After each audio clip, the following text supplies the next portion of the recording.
wabobedo ka wadhi mbele kod twak marwa. Iwacho kanyo ni wechego mago mag nek mag joma mine nikech kaluore kod kata report mane ochwal ne jatend piny Kenya William Ruto kod aput manochuogi ni dwaro mar mondo mi wechego mago mag nek mag joma mine obed ni en maundu ma ochung' kar kende ma ok onywande maundu mamoko matimore pacho ka ere kaka mano seche moko nyalo konyo e duoko piny nek makamagi. Yiena mar mondo mi arwak tome toki kaya neno ne kinde mani wuoyo chalo ni weche mani wacho ne donjo ne ahinya to min korka kodi in kaka jasesa mantiere gode studio ka okinyi makawuono nek makamagi adiera waseneno ka gimedore ahinya. Winjo kaka Stacy man Vocal Africa wacho ni mane higa ni gin 33 muse document. Ang'o manya in korka kori paro ni ang'o makelo medruok mago mag nek makamagi nikech wacho ni kata ngima ng'ata achiel kende wacho ni one life is one life too many. Mano en ji mang'eny ahinya motho kata beda ng'ata achiel kende. Nek mag joma mine ka achiel kod nyithindo manyiri matindo ma waneno in korka kori pa nang'o makelogi. Ero kamano Joyce, nek mar mine oseidho malo kendo en gima koro kawo attention mar piny ma Kenya ka. But an ntiere parameters ma adwa blame godo. Mokwongo ada blame government. Chike, especially the judiciary, do ma Kenya.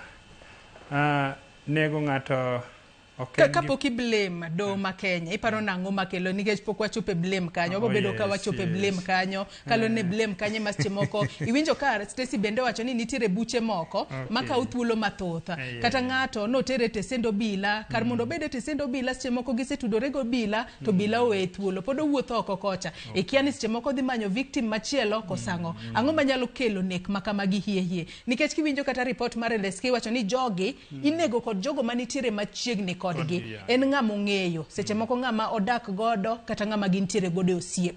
Tang'o mamiyo chopo okang' makamano to mokwongo nek gi wan gi two categories. Wan gi nek ma mako nyithindo manie skul, wan gi nek ma mako joma mine ei ot. Mokwongo gima nyalo kelo nek mar joma mine manie skul en ni ngima masani otek kabisa. To nyithindo ma nyiri manie universities gikale matek nikech wa joma chuo Joyce an ing'ena nyalo survive gi nawe ariyo in a semester but joma nyiri demands maggi kichako kuom ler, law morwako koro yudo ni demand gi oheo samoro ting' ma janyuol nyalo chiwo. Koro mano miyo gitiyo gi opportunities, challenges ma inyogi gi ema miyo gi love affairs triangle mako gi mang'eny kabisa. Mar ariyo gima kelo the domestic violence ahinya en ni nyaka wang'e ni to gini koth nochako gowa gi kanye. Kiwang'iyo piny machon ni nya yudo ni joma mine nobedo protected kendo an aneno kata ka kwaru oting'o luth ni dwa gogo dawa tiyudo kowetene kod ka yuoche ne nyalo dhi ma defend ng'ama miyo. But sani wadak e society ma in e plot igo ng'ato manegi to onge ng'ama respond. Mar adek gima kelo nek mar joma nyiri, ji osefwenyo ni joma nyiri ohero pesa and ok ni thoe gi duto gibiro out of domestic violence. Nitiere jok makawo opportunities. Sani wan gi marketing of uso dend dhano. Obiro en chiro mang'eny. Koro ng'ato tiyo gi pesa to attract a lady. Nitie kes mono timore Madhare mar ng'ama kijana mano nego jaode chapani ne nigi ich mokinge matindo mosoe bag apani ku document gigi.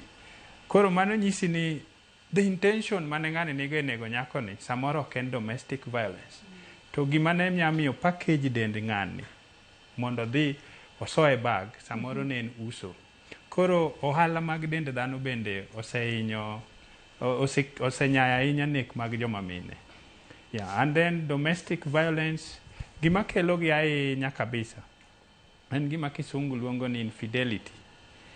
Tinde infidelity ok en question moro ma ji nyalo discuss e ot.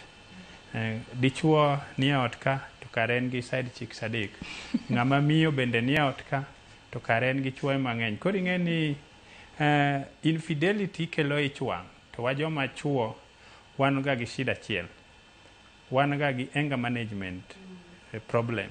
Ichwanya sani ta act samora an adwa ma chwadi but achwat no kalo mokelo nek. Koro anger management mag joma chuo bende speed up thoe mag joma mine gi. Erokamano. Ilero kanyo makare ahinya kendo